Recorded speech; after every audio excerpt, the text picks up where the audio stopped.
Good evening. This is your host, Dan Zapansky, for the program True Murder, the most shocking killers in true crime history, and the authors that have written about them. On August 26, 1997, the half-naked body of prostitute Heather Hernandez, 20, was found in an empty lot in Spokane, Washington. The same day, the decomposed corpse of prostitute Jennifer Joseph, 16, was discovered in an alfalfa field. Both women had been shot in the head. The day after Christmas, 4 more women were found with plastic bags tied over their heads, the gruesome signature of a killer who had sexually violated each one of them after they had died. And then there were more victims. When the killer is finally arrested, it turns out to be a devoted husband, a father of 5, a National Guard helicopter pilot, and a Desert Storm veteran. Not since the Green River Killer had the Pacific Northwest been so terrified by so savage a serial killer. Robert Lee Yates Jr. confesses to 15 murders. My guest is Edgar award-winning author Burl discussing Body Count, the terrifying true story of the Spokane Serial Killer. Welcome to the program, and thank you for agreeing to this interview this evening, Burl. Well, it's my pleasure to be here, and for your future information, the town is called Spokane. Ah, Spokane. Thank you very much for correcting me on that. It looks like it's Spokane, but it's actually pronounced Spokane. A lovely town in eastern Washington. And, I almost didn't write the book.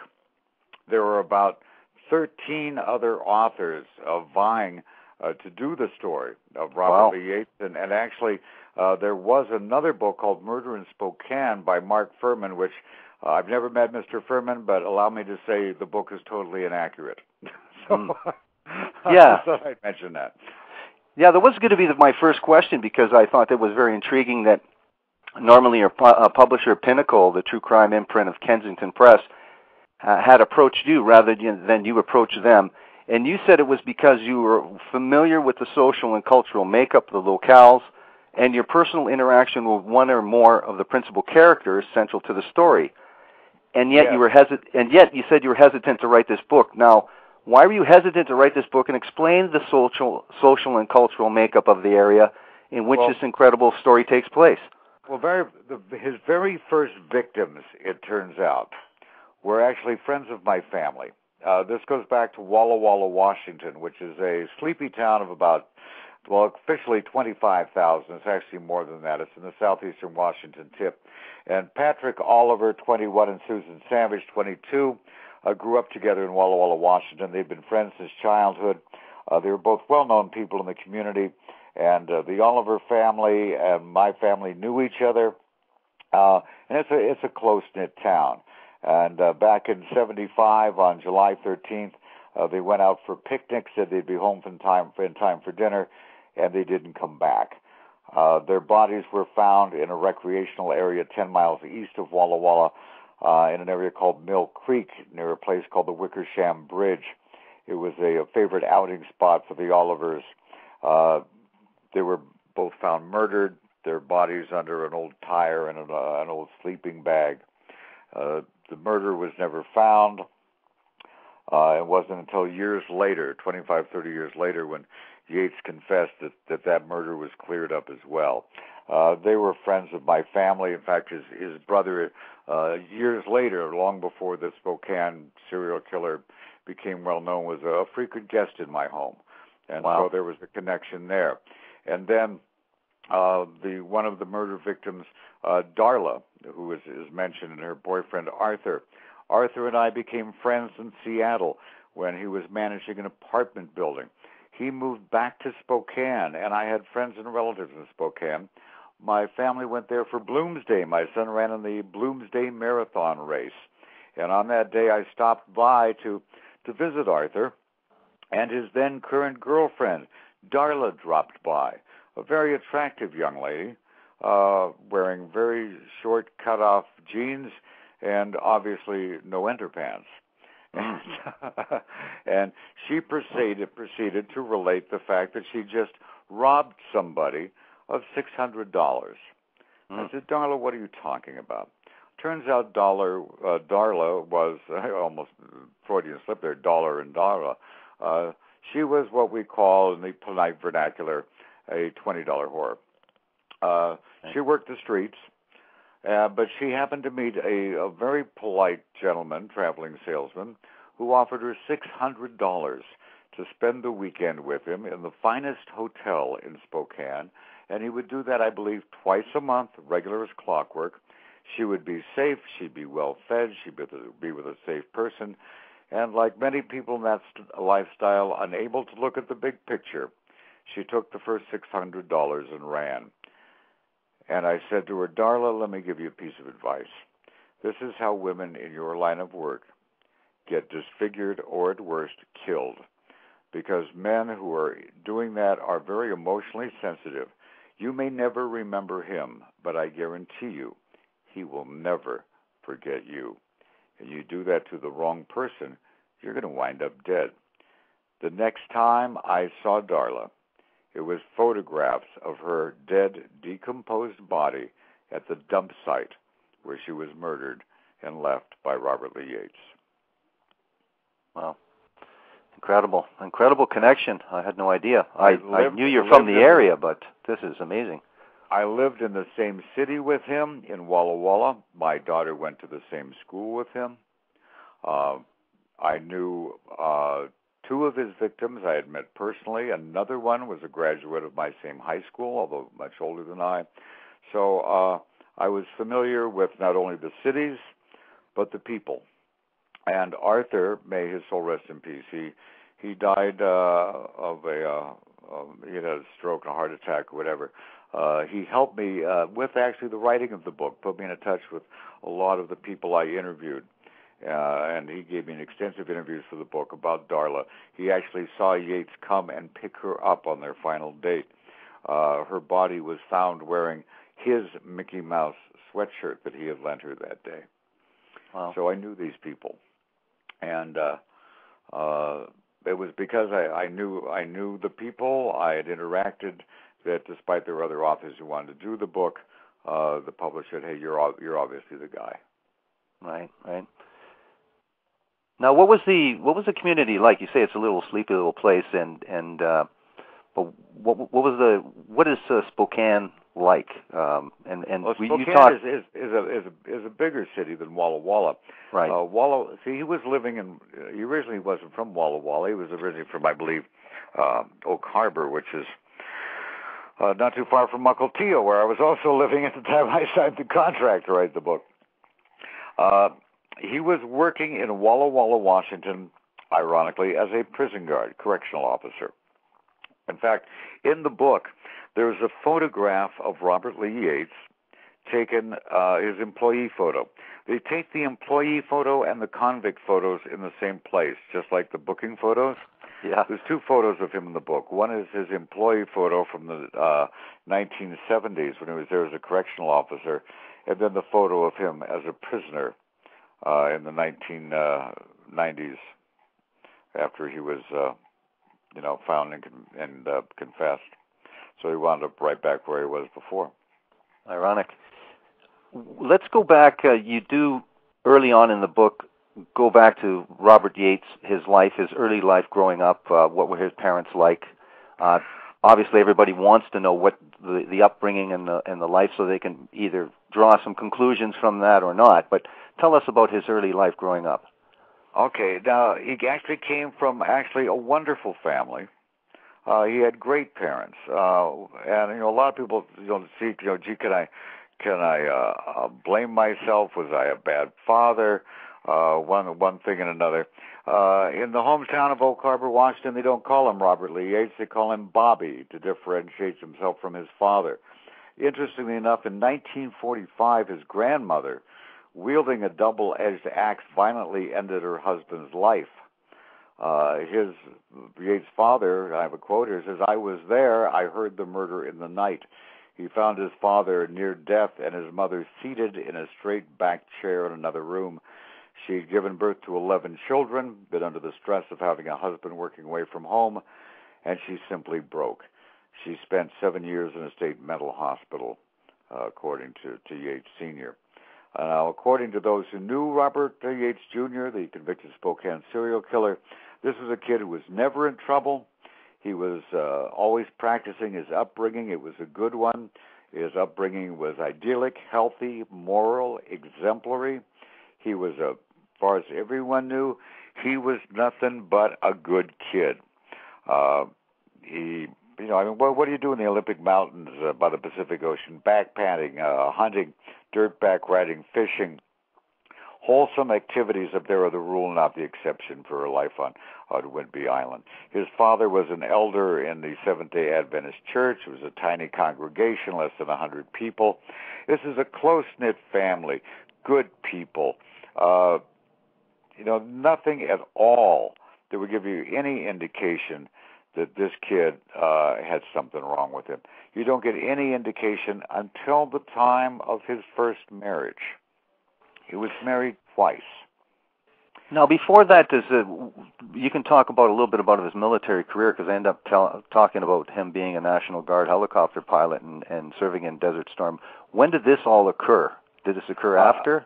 Give us occurred after the first murder. The first murder was in Walla Walla, Washington. It was after that he goes into the service. How old is he when he does that, Burl? Oh boy, I'd have to look up the age, but is he a young man? At the age of 20 was his first marriage. He married Shirley Nylander. They moved to College Place, where he enrolled in Walla Walla College, which is College Place is like a suburb of Walla Walla. It's a Seventh-day Adventist school. Okay. 18 months after the marriage, she moved out, went home and asked for a divorce. He didn't give her an argument. At 74, he gets married to Linda Brewer, who was a student at Walla Walla Community College. But his 74 marriage to Linda was illegal and annulled because his divorce from his first wife wasn't final. 6 months after the invalid ceremony, they did get married. So, but he went into the service, and there is this suspicion that many unsolved murders in Germany, where he was stationed for a while, he may have been associated with. There's nothing to really, back that up. Right. No, so is there any indication did you have a chance to speak to his first wife at all? Was there any information? No, well, there was, one of the problems with that is that when he was there in College Place, there was a slight problem that he was renting out the apartment next door. There was an apartment next door, and he drilled a hole in the wall to watch his neighbors have sex. Now, everyone needs a hobby, but that's not usually considered socially appropriate. No. So that was a bit of a problem. But like I say, he went off. He was in the service. Then the only trouble he got in there was having done a little shooting from the helicopter to shoot a buffalo or whatever that they cooked up for dinner, which was an authorized use of military equipment. But right. as far as his military record, no, he was... this guy, even after arrested, they said, this guy's going to be a model prisoner. He knows how to follow orders. He was a hard-working guy. Nothing lazy about this man. He was not afraid of hard work at all. The work he was doing in Spokane was very difficult and demanding work. And he had 5 kids who loved him and a wife who was putting up with all sorts of nonsense. He was going through a lot of money. He lied and broke down and cried and told her he had a gambling problem, which wasn't the case. What his addiction was prostitutes and illegal stimulants. Now, you make a point of talking about the area where the serial killer was hunting, and this is East Sprague, if I'm not East Sprague, incorrect. Yes. And so This is the strip where the prostitutes, the most vulnerable prostitutes that you may not get out of a phone book at an escort service, these ones are on the street plying their trade. Right. Now, if you read the book, and people have been reading it, it was re-released again, last year, which I'm very happy to say, and it's been selling well again. I always like that. That's great. That's great. I did a lot of research, and there's so many myths and misunderstandings about prostitution and prostitution in America. Just ask yourself a simple question. If you wanted a rentable sex partner, where's the safest place to get one? Is where it's legal. You go to Nevada, you go to Pahrump, you go to the Mustang Ranch, you know there's not going to be any problems. You're not going to get a disease. No one's going to rob you, right? And the girls are safe. When it's illegal, all bets are off. The majority of working girls, as they're called, or working women, or working men for that matter, are not on the street. That is the minority. Most of them also are not on drugs. That's also a myth. The majority of them work privately or they work through services. They're clean. If they were dishonest and rip-off artists, they'd be fired. But you have a small segment of women who, for one reason or another, and I really try to get into this in this book to show that these are real people with real families who have had things happen to them that have put them in this situation. And they're highly vulnerable.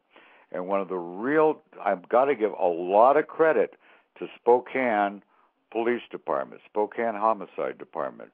They did something brilliant and so admirable. They went out to these women working the street, and they went out to the pimps, they went out to the drug dealers, and they said, listen, drugs, sex, okay, maybe some of it's misdemeanors, some of it's felonies. Murder is an entirely different issue entirely. We don't care what you're selling. We don't care what sex you're having. Someone's killing people here, you know? Right. This is all we care about. I don't care what drugs you got in your pocket. I don't care how many hookers you got working for you. We don't want anybody getting killed. Here's my phone number. You can talk to me. I'm not going to arrest you. When I say I'm not going to arrest you today, sometimes cops will pull that nonsense. I'm not going to arrest you today. What they mean is they're going to come back tomorrow. But these guys were smart. They knew there was a killer on the loose. They wanted to save lives. And so they built bonds of trust with these working girls and the guys and the dealers. I mean, you had a strange alliance going on here. You had the police and the prostitutes and the drug dealers working together to try to catch this killer. And this was something that wasn't happening in Pierce County, in the Tacoma area, where this guy was also committing murders. They weren't that far-sighted. They couldn't think out of the box that way. But Spokane, thank God, did, where they were talking to people. They would go right into the drug houses. They, don't worry, we're not going to arrest you. We don't care what you got. We're trying to catch a killer. And that makes all the difference in the world. The girls knew they could talk to the police. The drug dealers knew they could talk to the police, about this killer and not have it affect anything else. Yeah, I think it's admirable that you do point that out, and it's a very admirable effort by the police force to actually genuinely reach out to those people that might really help them. And that was another question. Go ahead, sorry. No, go ahead. I was going to say, these are people that don't want to talk to the police. If what you do for a living is tragically illegal, the last person you're going to talk to is a police officer, all right?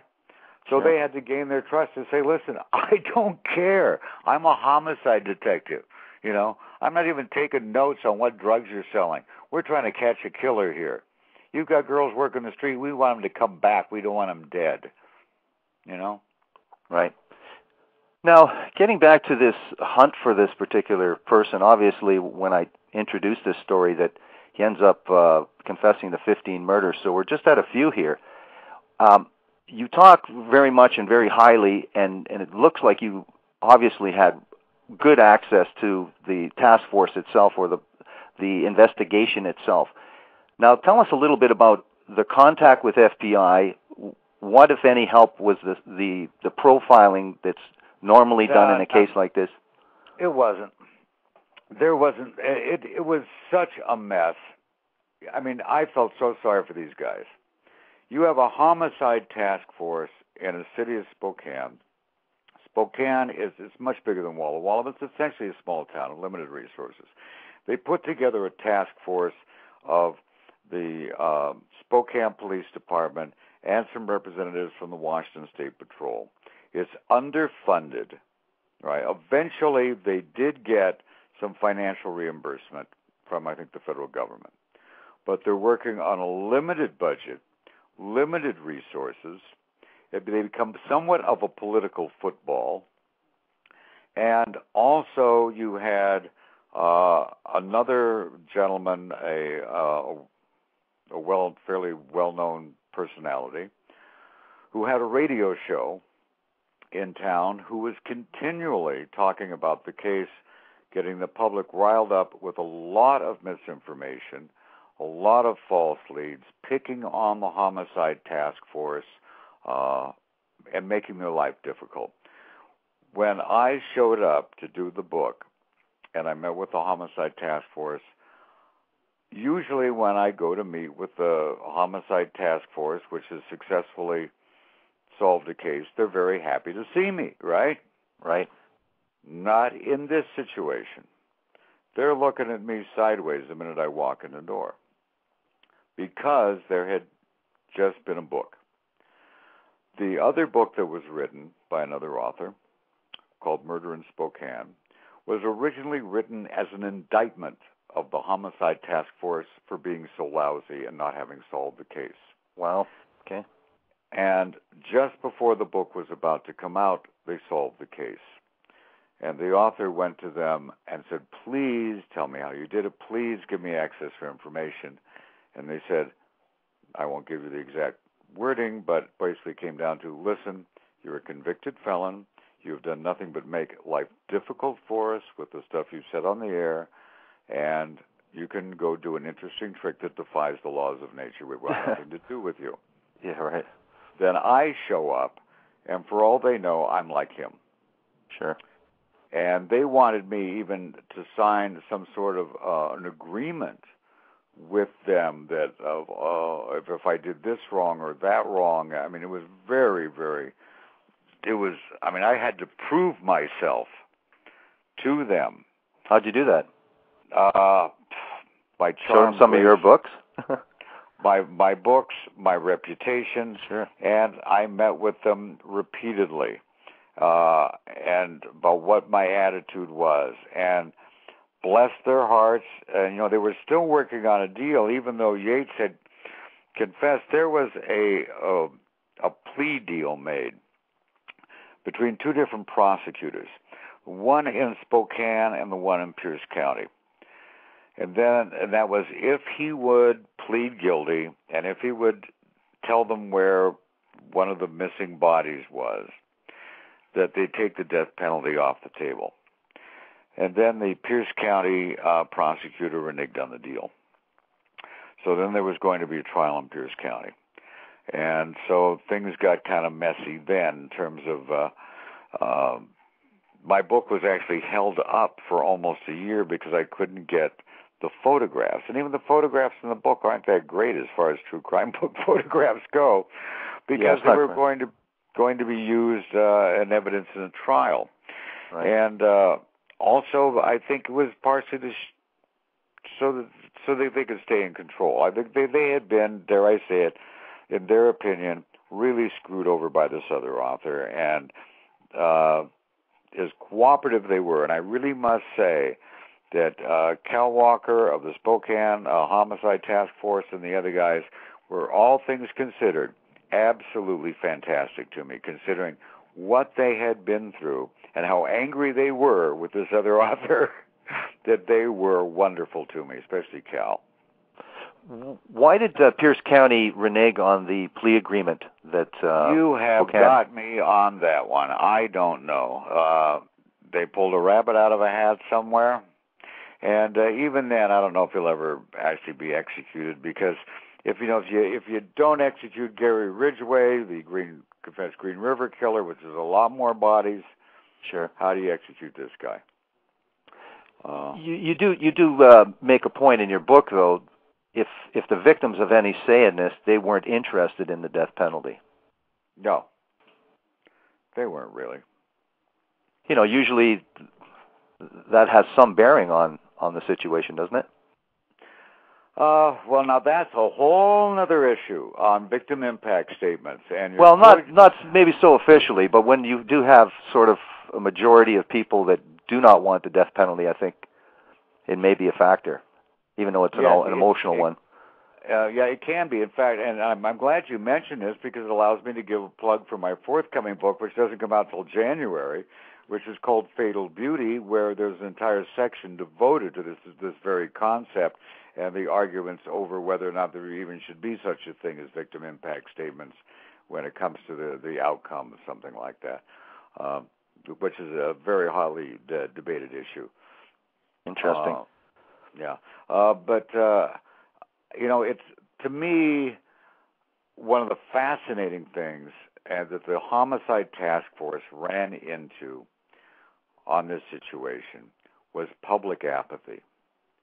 Really? And this drove them nuts because Yates learned his lesson on that first killing.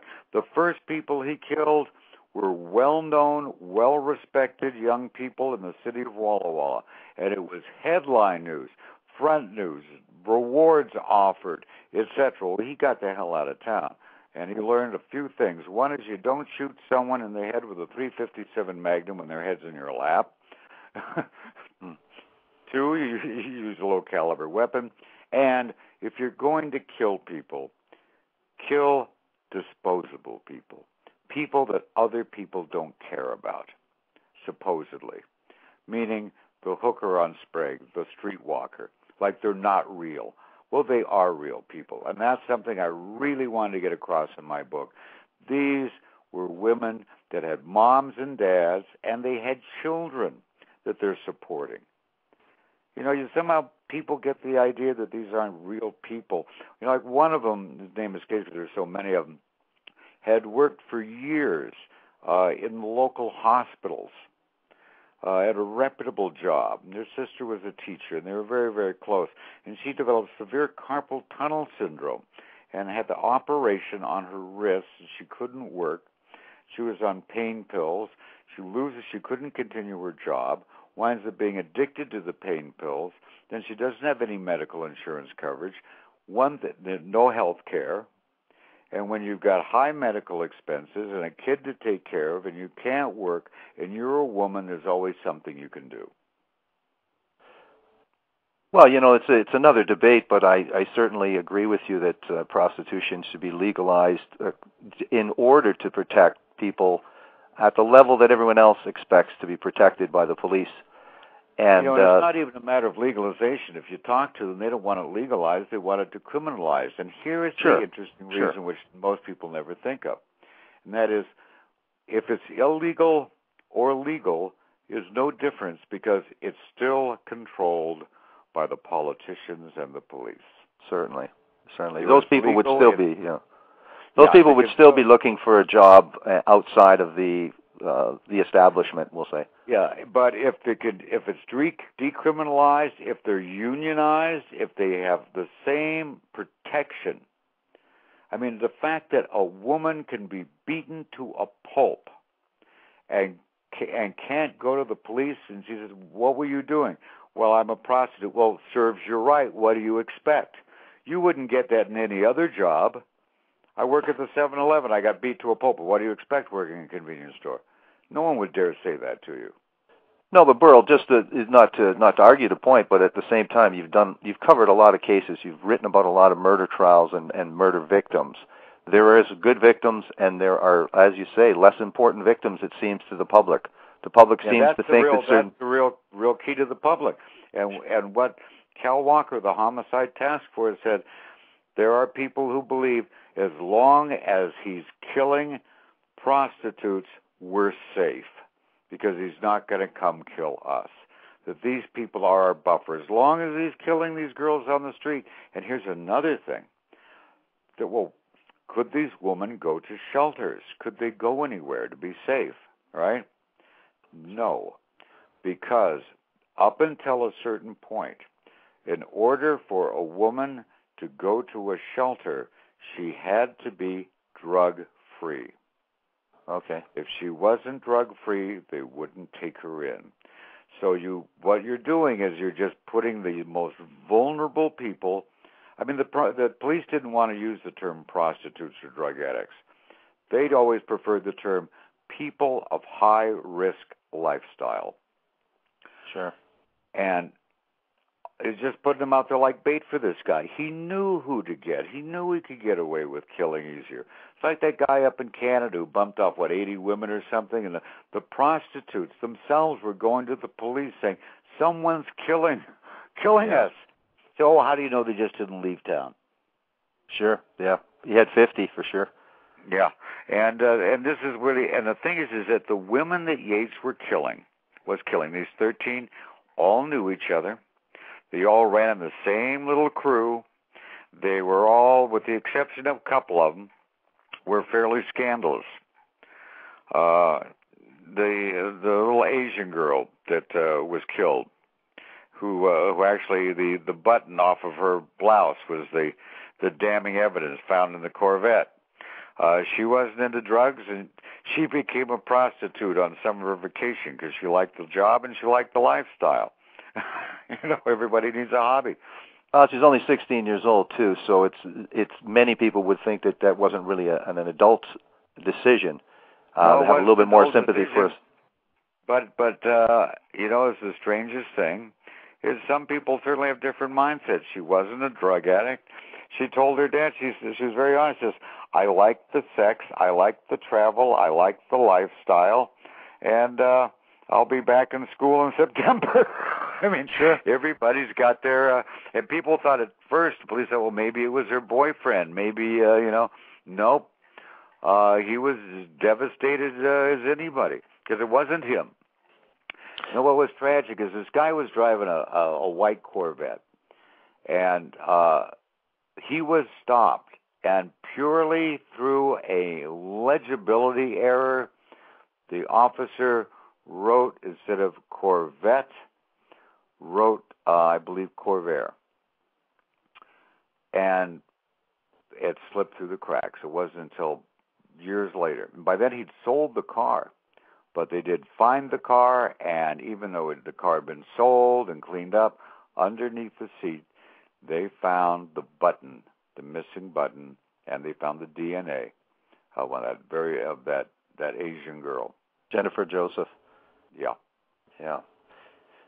And so from there, it was as if she came back from the grave to catch her killer. It was just like some out of a movie. Interesting. Now, how long did this manhunt approximately go for? Years. And that was one of the problems. Is that, they had trouble getting funding because they hadn't caught the guy. Everything was going to dead ends. There was one point where they really thought they had a lead because the tire tracks next to that they got tire bowls from, one of the dump sites. Right. And they found the exact same brand of tire molds. Again, thank God, man, we got it. And they ran the tests. You know what it was? It was their own officers. Cop cars. Their own cop cars. Yeah. And then it reached a point where they had a meeting one day in the Homicide Task Force. They all sat down, and they thought, maybe it's one of us. Maybe it's one of the guys in this room.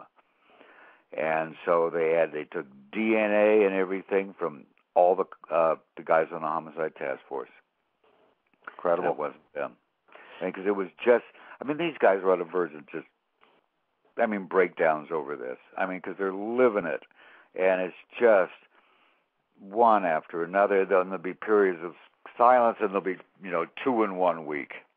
Sure. And they had people that they thought it was that they're following, and they're getting DNA from, and it's not them, Yeah, I found it interesting. You had so many. You devoted so much of the book to the exhaustive leads that these guys pursued. They had different descriptions of vehicles. They had all kinds of leads that they pursued to the very end conclusion, and you could see that.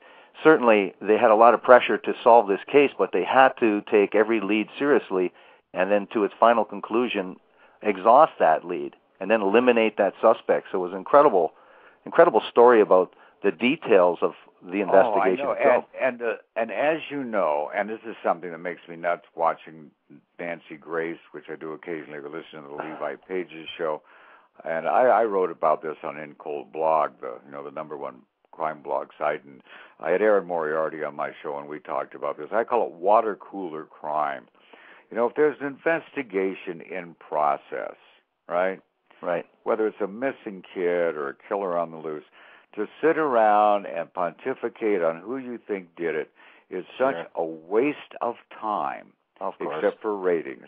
Because if it's an investigation in progress, the police are not releasing the important information. Sure. Because the important information is what's going to help them catch the killer, and they don't want the killer to know they have that information. So anything that they release for Nancy to talk about, or Levi to talk about, or you and I to talk about around the water cooler is useless. Sure. And so for people to sit around for an hour and, well, I think so-and-so did it, I think so-and-so did it, that's when you have the situation of that poor guy who killed himself after some talk show accused him of being a child killer, and he had nothing to do with it. Sure. You know, and then you got to wonder, what's the culpability of media and that sort of thing. I was on one of those shows, and they asked me about Kaylee Anthony or something, and I said the same thing I just said to you. You know, if it's an investigation in process, in progress, and still looking for it, you know, I don't have the information to talk about it. And if I did, I wouldn't, because then the killer would hear it. You know, let's be rational here. Let's take care of something we can do something about, you know? Well, the thing is, I think the thing is, though, that authors like yourself that are investigative journalists take this information, have sat through trials, and actually, at the end of doing all your research and being involved completely, you actually understand how a trial is conducted and understand the process more completely than anyone else that's just superficially looking at the news. And I find that a lot of these pundits on TV, because they got to do stuff all the time, they don't specialize. They really don't understand the law.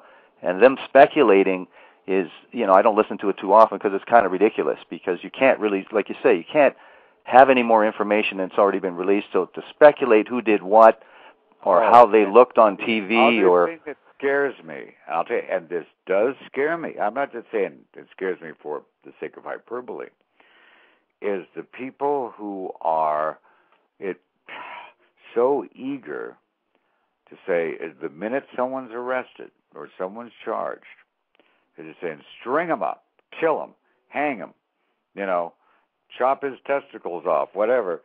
The guy, woman, whatever, hasn't even been to court yet. They could be innocent. And just because someone's arrested doesn't mean they're guilty. And this thing of assumption of guilt, and I mean, where is a person supposed to get a fair trial anymore? It's difficult enough. And here's something that most people never think of. And this may surprise you. One of the purposes, this is never discussed, you'll love this. One of the purposes of having registered sex offenders is so you've got someone to hang a case on when you can't solve it. That's your opinion, right? That's a fact. I could name you a case, but someone might sue me. I don't know. There is a case where there is a man in prison right now for life who it is known by the detectives and by a very well-known forensic, whatchamacallit, my mind just went blank, worked on the case, that the guy didn't do it. And I said to a detective in the city, because I followed the case I went to, and I said, according to the police, because this man was a registered sex offender, and you immediately suspected him, you had him under surveillance 24/7 from this date on. Is that correct? He said, yes. I said, it was also testified in court that the body of this child was moved on such and such a date approximately to this other location before it was found. And his eyes just kind of averted. And I said, you know what I'm saying? He couldn't have done it, because if he had done it, you would have seen it. And his response was, well, at least we cleared the case. So I followed up on that, and I went to the medical expert who had examined the body and spoke to him. And he said, the child wasn't strangled. the child wasn't molested. Everything medical about the child was indicative that the kid had been crying. The mother tried to silence the child with her hand over the kid's mouth and accidentally suffocated her child. Not able to deal with that, she dumps the kid and reports that someone horrible did something to the kid, and where is it? Well, the police didn't, obviously, the person you spoke to didn't have all the information. Well, so you will also get in a situation where it's tragic for people to stop and think about, because there are so many wonderful police people out there and so many wonderful homicide investigators that you can get in situations where you have political pressure, you have social pressure, you've got a really good, viable candidate to have done the job, and if you can close the case, you can close the case. I'll give an example. I know we're talking about body count, but I'll mention I have a book called Murder in the Family, where they successfully prosecuted Kirby D. Anthony for the horrifying rape and murder of his own aunt and her two lovely little children. This is a terrifying case. The man's a monster, in my opinion. It's a tragic story. They almost didn't pursue him because upstairs in the same building was a fellow of the approximate age range who was a previous who was a listed sex offender, and they were ready to go gung-ho after this guy, and he lived right upstairs. The only thing that stopped him was they did have an FBI profiler involved, Judson Ray, who was involved, who said, no, he fits everything that you're looking for, except whoever did this, because of the way the people were strangled, knew them intimately. And this guy, even though he lived upstairs, he did not know them intimately. If they would have focused all their attention on that guy, the real killer would have got away. Well, certainly you also have those kinds of cases as well, too, where you have a organized serial killer who, very much like Yates here, doesn't have any criminal background. And when the police are looking for the suspects and they're weeding through a list of suspects, because they don't have a criminal record, because they don't fit any kind of profile, they're the last people in the investigation. You've hit on something really on the button there, and this is the tragic thing. When you're dealing with these kind of serial killers, they're the last person you'd ever think of. When it went on TV that Robert Lee Yates was arrested and had confessed to being the serial killer, one of the women who knew him was sitting in a restaurant, and she saw him on TV. She about broke into tears. She knew him. In fact, she liked him so much, she had fallen in love with him. Oh, wow. Even had taken him home to meet her family. She was a working lady. But she thought he was so wonderful. And then there was the woman who was the survivor, who did not know that she had survived him until after he was arrested. Yeah, tell us a little bit about that. He had picked up this particular young lady. He dated almost every working girl in Spokane, from what I understood. He didn't kill all of them, as you notice. Right? Sure. But he was dating her, and it was always the same thing. She was performing oral sex on him, but he wasn't responding. Well, all of a sudden, she thinks that he's smashed her over the head with something. All of a sudden, she's got bang, he hits her in the head. Sure. And so she gets up and he wants his money back, and she says, no, I was doing what I was hired to do, and he's furious, and she runs away. Well, about 3 months later, she's in a car accident on the other side of the state and goes to the hospital. They do x-rays, and the doctor says to her, are you aware of the fact you have bullet fragments in your skull? And she goes, what? And apparently, see, what he would do is and I don't know how sensitive your audience is to this sort of thing, but if they're listening to this kind of program, they're not too sensitive. Sure. The woman will be performing oral sex on him, and if after 7 minutes he didn't respond, he would pull out a low-caliber weapon, 22, 23, 24, whatever it was, and in his right right hand and place it directly behind what would be her left ear and pull the trigger. Well, apparently this young lady zigged when he thought she was going to zag, and the bullet, instead of going into her skull, grazed it. Well, of course, it hurt. She thought she'd been hit in the head, and she went away. So the bullet did not penetrate her skull, but it's fractured. There were bullet fragments in her head. Well, when she saw his picture on TV, she realized that was the guy who hit me in the head. My God, he didn't hit me. He shot me. Incredible. But she didn't realize she was shot until later. So she goes to court, and that ballistic evidence, that bullet fragment matches with the other crime scene. Yeah, he would just say, he didn't kill her, but she certainly had a headache. Certainly. So she had her comeuppance at court. Yeah, well, I mean, he's in prison, and and there were people I knew. There was one woman I interviewed who's in the book that she was on the street in Spokane. She was a heroin addict. She got clean, and then she fell back off the wagon. So, a lot of these people were only working the street when they had to.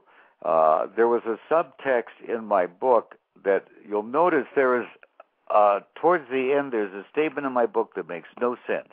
I don't know if you've come across it, but the statement where I say, and similar to the Linder case, and there's no reference to the Linder case in the book.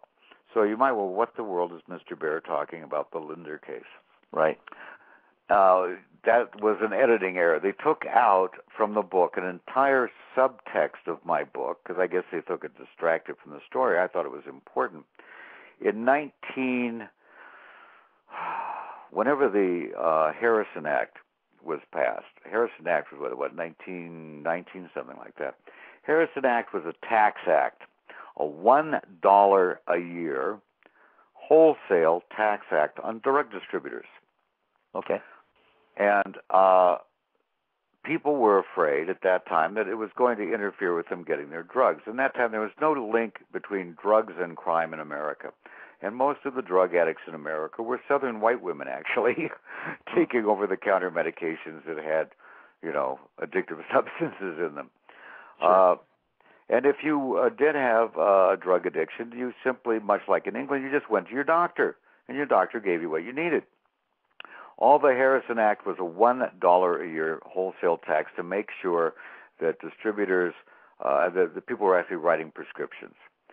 Well, in Spokane, Washington, the same city, there was a Dr. Linder. The collection of the revenue of the Harrison Act was given to the Department of Revenue. They sent a woman to Dr. Linder who said, my regular doctor is out of town.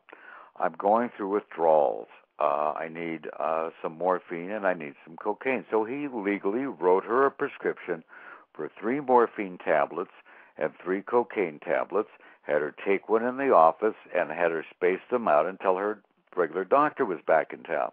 Okay. Next thing he knows, he's arrested. And he is charged with some crime of giving these drugs. He loses because the judge tells the jury, if you were to find that Dr. Linder prescribed these medications to relieve the pain of someone with stomach cancer, that's okay. But if you decide that he gave those medications to alleviate the pain of her withdrawals, you must find him guilty. He was found guilty. He appealed it all the way to the U.S. Supreme Court, and he won.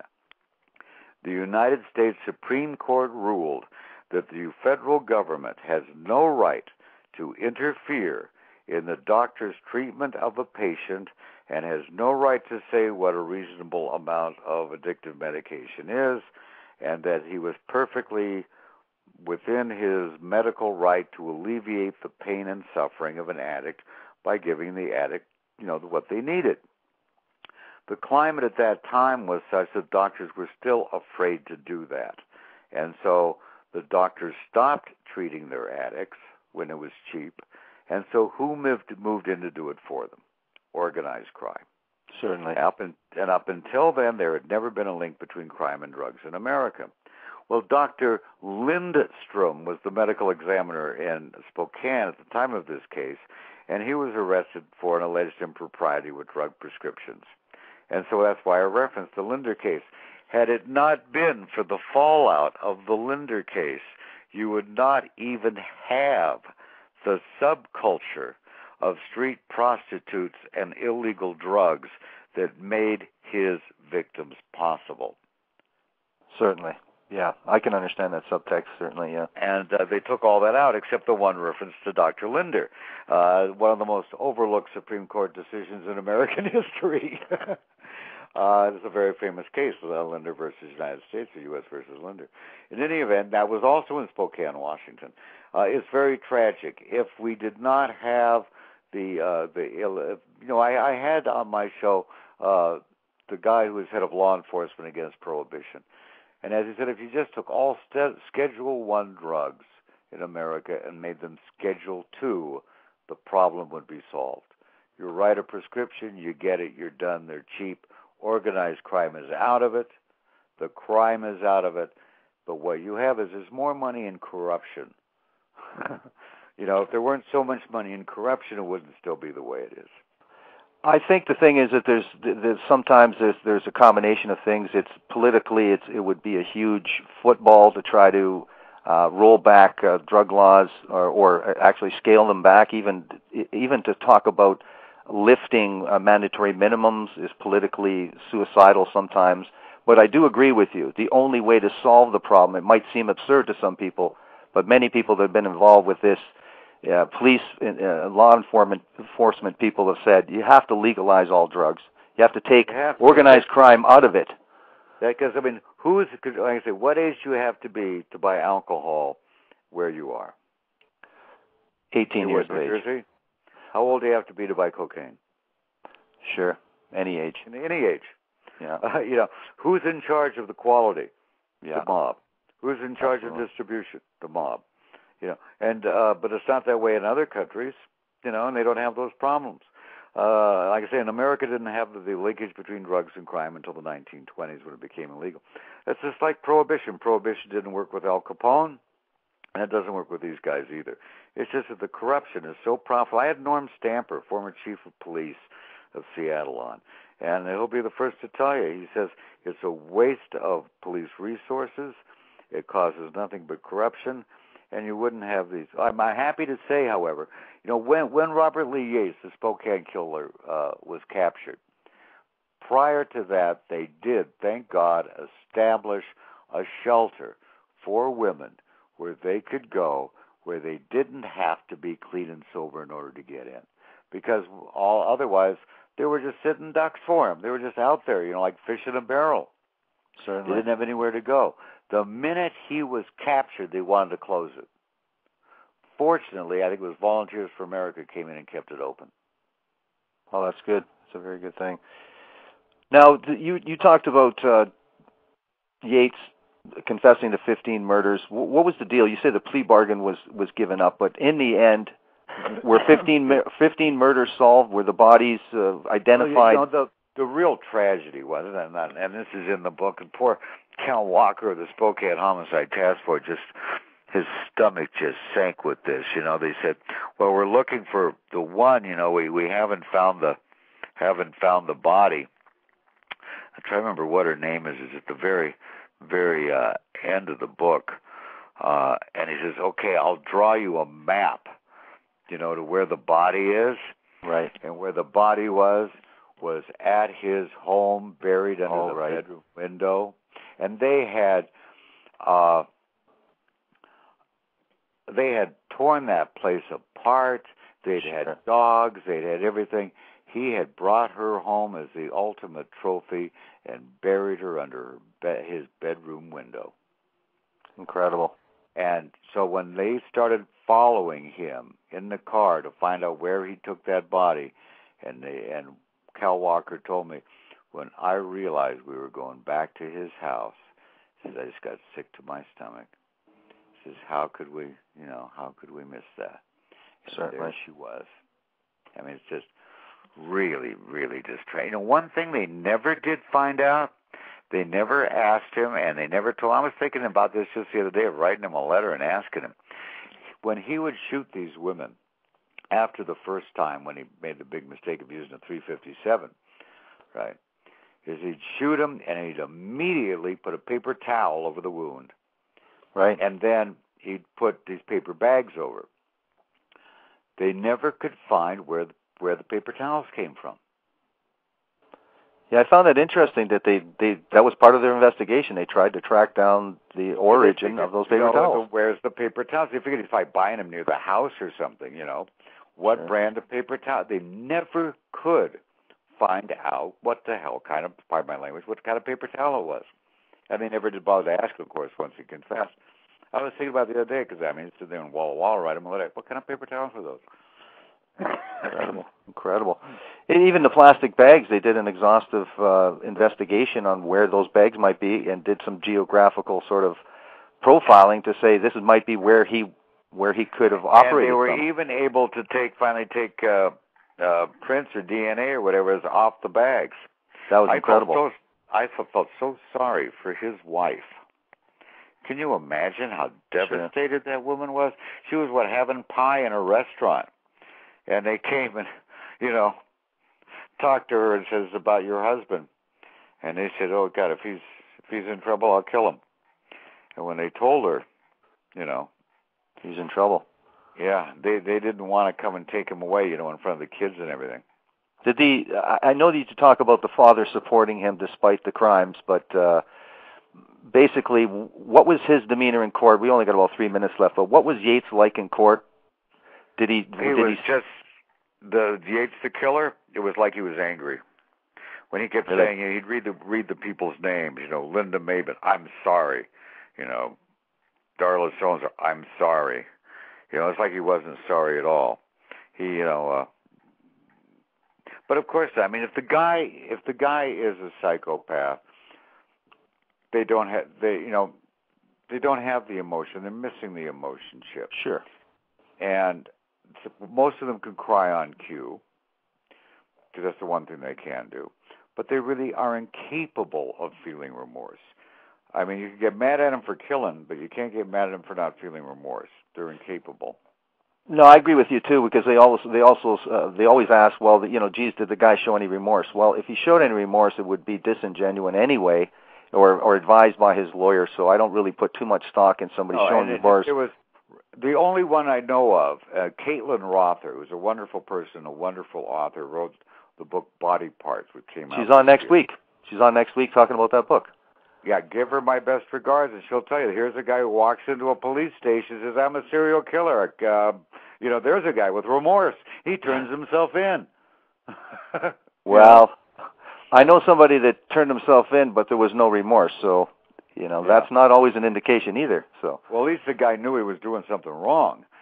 It was like Brent Turvey says, why do they do it? It's simple. They tried it, they liked it, they did it again. Same reason you go to the same Chinese restaurant. You try it, you like it, you do it again.